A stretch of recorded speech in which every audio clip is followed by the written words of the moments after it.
Rainha do céu, alegrai-vos, aleluia.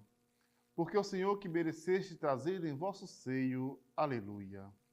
Ressuscitou, como disse, aleluia.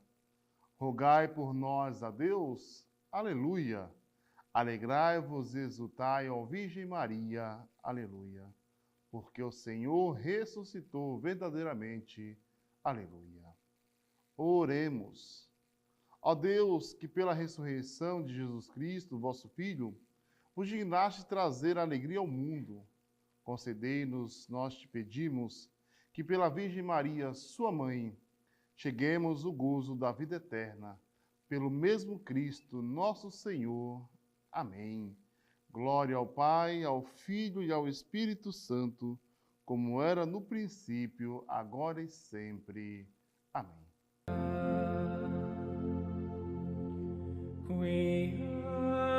Qui mero isti portarem, alleluia. Rector ex sic dixi, alleluia. Ora pro nobis Deo. Em nome do Pai, do Filho e do Espírito Santo. Amém. Olá, amados e amadas. Como é bom estar com você, rezando, estamos juntos, partilhando a nossa vida, partilhando juntos esta caminhada que nós estamos fazendo, esta caminhada pascal. Para nós, ainda temos alguns dias de Páscoa. A igreja caminha 50 dias após a ressurreição de Jesus. E nesta caminhada, nós somos convidados a percorrer este caminho com Ele. Caminho que os apóstolos fazem, que os apóstolos continuam fazendo hoje, na pessoa dos bispos. E os bispos são aqueles que nos ajudam a caminhar, nos orientando na nossa fé, com o magistério da igreja. Porque a igreja, ela tem 3 pilares. O primeiro pilar é a Sagrada Escritura, não é verdade? Então, a Sagrada Escritura, temos a tradição, aquilo que é passado ao longo do tempo, e temos o magistério da igreja, né? Os escritos dos santos padres, que nos ajudam a compreender, a caminhar a nossa caminhada de fé. Caminhada essa que nos leva para o céu, né? Então, nós somos herdeiros deste céu. E como herdeiros deste céu, nós somos convidados também a levar a nossa família, a levar aqueles a quem Deus nos confia para esta caminhada. Por mais difícil que muitas vezes é a caminhada, e nós estamos acompanhando aí a vida dos apóstolos, que não foi fácil, tiveram dificuldade, tiveram perseguições. E quantas vezes somos nós também que temos essa caminhada de perseguição, essa caminhada difícil, mas que somos convidados a ter paz no coração. Paz essa que nos gera uma inquietude, que nos movimenta, que nos tira do nosso comodismo. E nesta segunda-feira, essa catequese vai nos convidar a mostrar que nós estamos diante de uma realidade muito profundamente viva da fé cristã. Deus que toma a iniciativa, o Espírito Santo que sustenta e o discípulo que testemunha. Então nós não estamos sozinhos. Mesmo diante das tensões da história, mesmo diante das dificuldades, das tribulações, nós somos convidados a ter um Deus que toma a iniciativa, o Espírito que nos sustenta e o discípulo que somos cada um de nós, que somos convidados a testemunhar. E nós vamos acompanhar, você que tem a sua Bíblia, você que a usa, a reza, né? Atos dos Apóstolos, capítulo 16, versículo de 11 a 15, não é verdade? Então, o que nos diz esta passagem, né? Capítulo 16, versículo de 11 a 15, a chegada a Filipos, a comunidade de Filipos, né? Quando eles partem para o mar, seguindo a linha reta para a Simotrácia. De lá, no dia seguinte, né, a Neápolis, de onde partiram para Filipos, cidade principal daquela região da Macedônia, e também colônia romana. Passaram nesta cidade alguns dias e quando chegou o sábado saíram e foram porta a porta, né, junto à margem, onde parecia haver lugar de oração. Sentados, começaram a falar com as mulheres que tinham reunido, né? Então, olha que interessante, eles se reúnem para um encontro, para uma catequese, uma formação, né? E ali nós vamos encontrar nessa leitura a figura de Lídia, né? A Lídia era negociante de púrpura da cidade, né? Então, qual é a figura de Lídia para nós, né? A Lídia é uma figura discreta, mas teologicamente falando riquíssima. Ela é uma mulher inserida no mundo do comércio, como nós vimos. Uma mulher que também é temente a Deus, ou seja, alguém sensível ao transcendente, né? No entanto, este texto não diz simplesmente que ela decide crer, mas o texto é muito mais profundo. O que o texto vai nos falar? Que o Senhor abriu o seu coração. Mas para que o Senhor pudesse abrir o seu coração, ela estava de coração disponível. E nós temos esse coração disponível, né? E aqui nós entramos no mistério da graça. Que graça é essa? Antes de qualquer movimento humano, há uma ação divina, silenciosa, mas eficaz e amorosa. Deus que age no nosso íntimo, né? E o Catecismo da Igreja Católica vai nos recordar o seguinte: para dar essa resposta de fé, é necessária a graça de Deus que provine da ajuda. Está lá no Catecismo da Igreja Católica, número 154. Né? Deus não apenas nos convida, Ele nos capacita. Olha que bonito isso. Deus convida a mim, Deus convida você e te capacita. E nós temos medo muitas vezes, né? Senhor, mas eu não consigo, eu não dou conta, como é que eu vou fazer? É uma obra que eu não sei como lidar. Deus nos capacita. Deus nos dá essa graça. Ele não apenas nos chama, mas Ele torna possível essa resposta.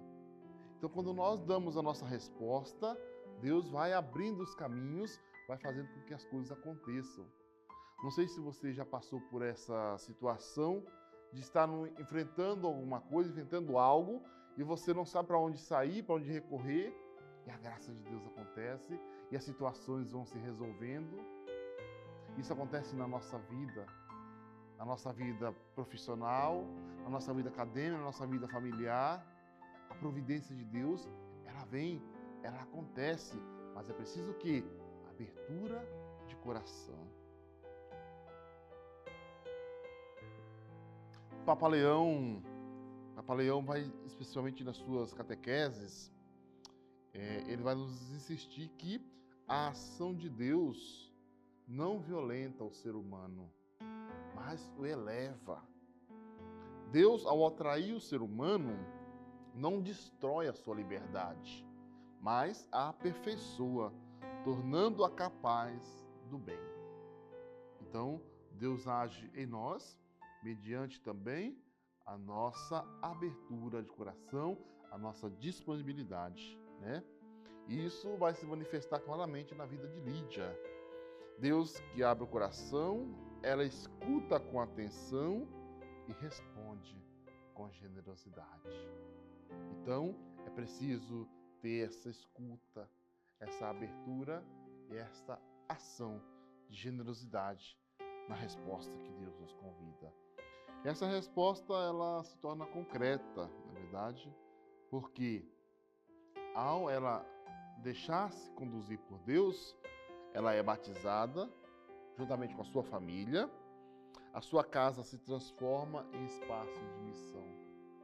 Amado, amada, você que nos acompanha, você que faz parte desta obra de evangelização, Você tem estado de coração aberto? Tem estado disponível para que esta obra chegue na sua casa, chegue na vida dos seus, chegue no seu trabalho, né? E aqui está o profundo ponto central.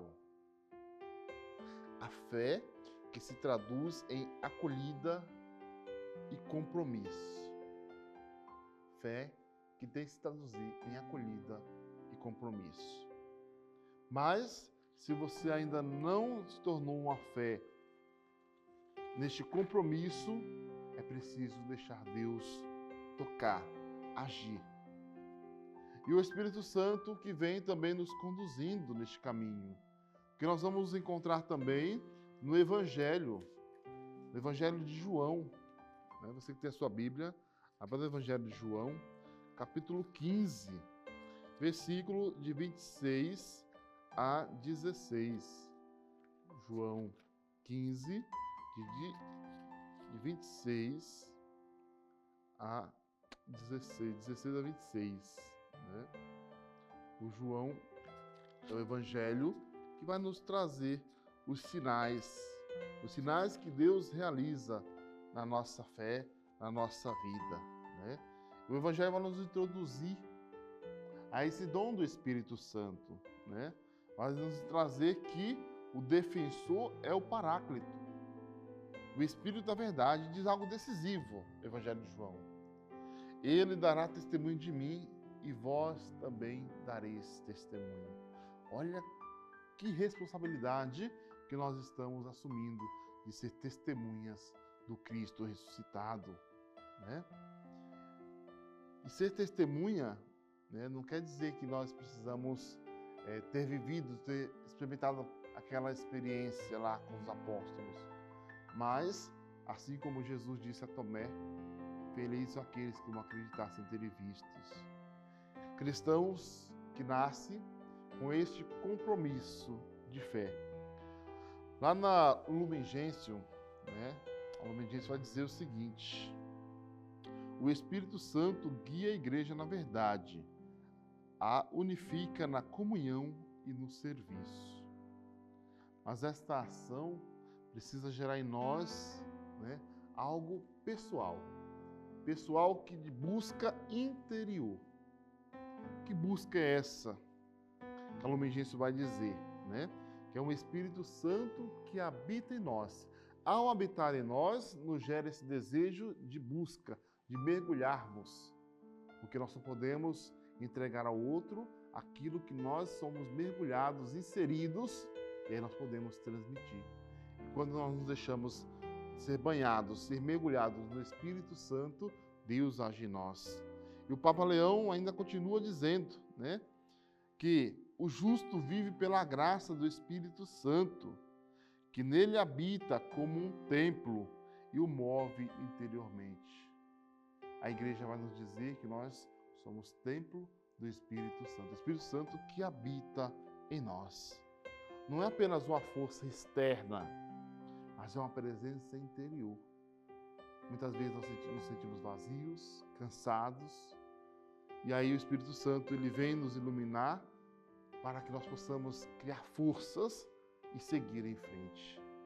Os apóstolos muitas vezes se sentiram cansados, o cansaço bateu, e aí eles sentiram aquele ânimo quando eles receberam a graça do Espírito Santo.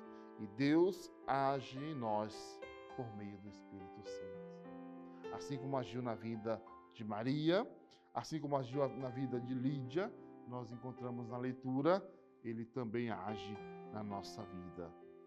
E o Papa Leão também insiste que o Espírito Santo recorda em nós a palavra de Cristo, conduz à verdade plena e sustenta o fiel nas provações. Eu não sei qual é a provação que você tem passado, eu não sei qual é a provação que você tem experimentado, se é na tua casa, se é no teu trabalho, se é na tua vida matrimonial, mas é preciso viver esse testemunho de fé, mostrando que quando nós temos fé, nós conseguimos vencer as tribulações. E é importante também, Papa Leão, nos seus ensinamentos, nos alerta contra uma fé superficial, na verdade, reduzidas apenas em práticas externas. É preciso professar com os lábios, mas também professar com as obras. Ou seja, o verdadeiro conhecimento de Deus transforma a nossa vida. Quando nós conhecemos a Deus, quando nós nos inserimos na vida de Deus, esta vida precisa também nós mudar-nos, nos transformar, para que nós possamos também, muitas vezes, mudar de direção, mudar o caminho. Quem conhece Cristo, ama Ele. Nós só podemos amar aquilo que nós conhecemos. A gente não ama o desconhecido. Quem não ama, ainda não o compreendeu completamente. Como é bonito, né? Jesus ensinando que os perseguidos serão todos aqueles que vão aderir à fé. Jesus não nos prometeu uma fé no mar de rosas. Jesus não nos prometeu uma fé sem cruz. O que Ele nos diz? Quer me seguir? Renuncie a si mesmo, tome a sua cruz de cada dia. Amado, qual é a cruz que você tem carregado? Eu costumo dizer que muitas vezes nós carregamos a nossa cruz e ainda queremos carregar a cruz do outro. Nós precisamos carregar a nossa cruz.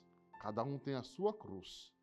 E eu costumo também dizer que a minha cruz é de isopor e tem rodinha. E mesmo assim, ainda é pesada. Então, nós possamos deixar Deus nos conduzir. Deixar Deus entrar na nossa vida, entrar na nossa história, entrar nos nossos sonhos, nos nossos objetivos. E assim vai transformar cada vez mais a nossa vida, nos configurando no discípulo amado. Então, o que nós podemos nos unir a esta leitura? Deus que toca o coração de Lídia, toca também o meu, toca também o teu coração. E no Evangelho, o Espírito Santo que nos sustenta. Coração aberto, coração disponível, o Espírito Santo que nos sustenta, que nos dá coragem e nos impulsiona para a missão. Qual é a missão que você confiou? Qual é a missão que Deus tem te dado, te revelado? Precisamos então deixar, assim como Lídia, somos chamados a abrir o coração como discípulos, chamados a enviar, testemunhar e viver a nossa fé.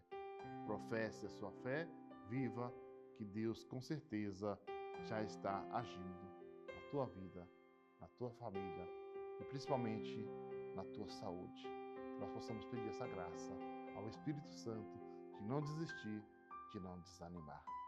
O Senhor esteja convosco, Ele está no meio de nós.